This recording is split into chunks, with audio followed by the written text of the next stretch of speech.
I saw the water take him. 1 minute we were laughing, the next, his head went under.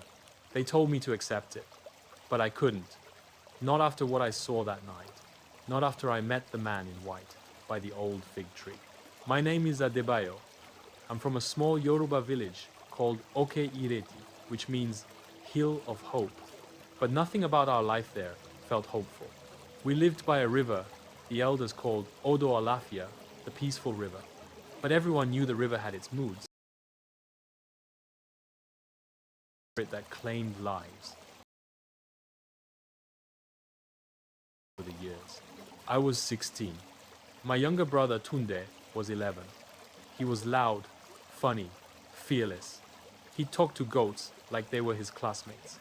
That kid was sunlight with legs. We were close, so close that people called us twin souls.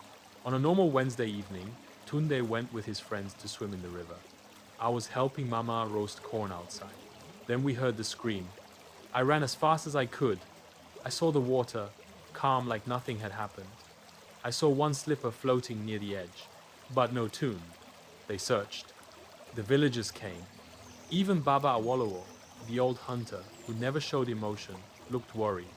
They didn't find his body. The elders said, "The river has taken us at night." Me? I got angry with God. I stopped praying. I stopped reading my Bible. I couldn't say, "God is good," when my little brother had vanished, just like that. Didn't I pray? Didn't I go to church? Didn't we give offering even when we had nothing? Where was God when the river swallowed him? On the 7th night after Tunde drowned, it rained heavily. The kind of rain that roars like drums against a zinc roof, shaking the walls and rattling your bones. Everyone was asleep, but full of questions that didn't have answers. Then, 3 knocks on our door. I opened it, and standing in the pouring rain was a man in white. Barefoot, no umbrella, yet not a drop of rain touched him. His clothes were as pristine as if he had just stepped out of the heavens themselves. He looked straight at me.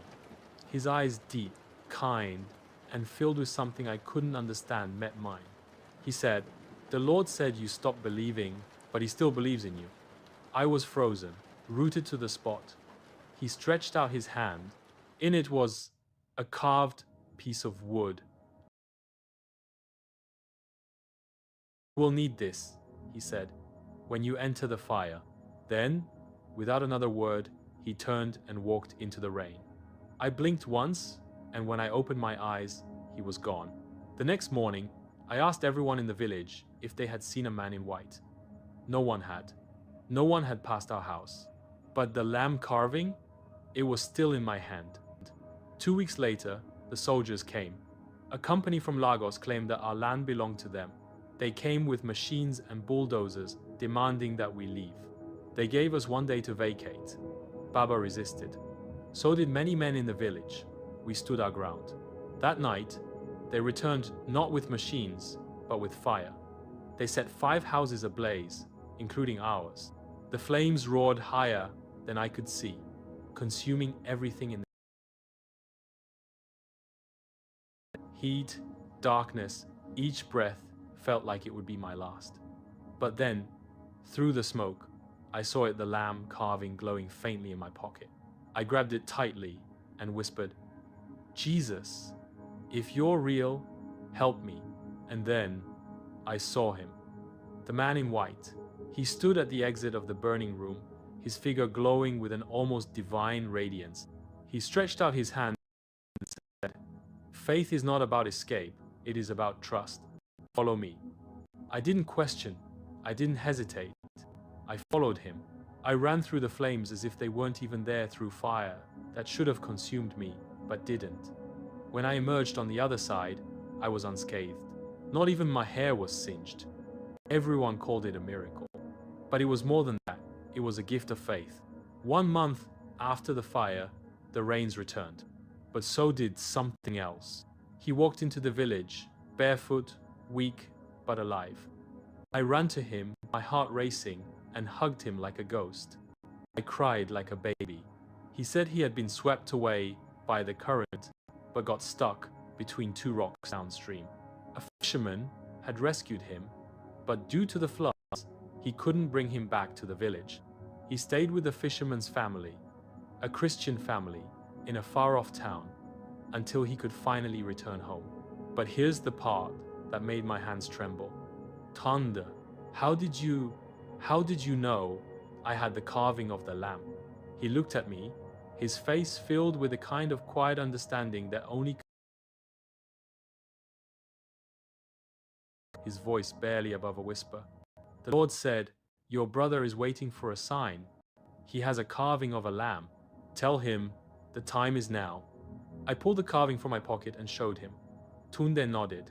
From that moment on, I knew that this story wasn't just about Tunde or even about me.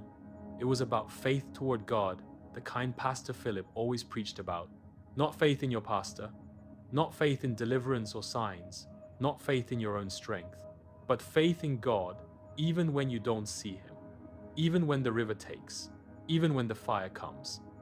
Because God is still God, even when things go wrong.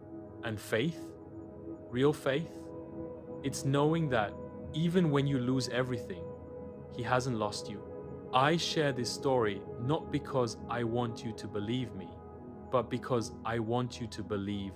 If your river has swallowed someone, if your fire has come, if your prayers have turned to silence, don't give up. Faith toward God is your rescue. Jesus didn't come to make us comfortable. He came to make us faithful. And real faith, it will carry you through fire and flood, just like it carried me, just like it carried Tunde. If you are blessed by this video, don't forget to like, share, and subscribe.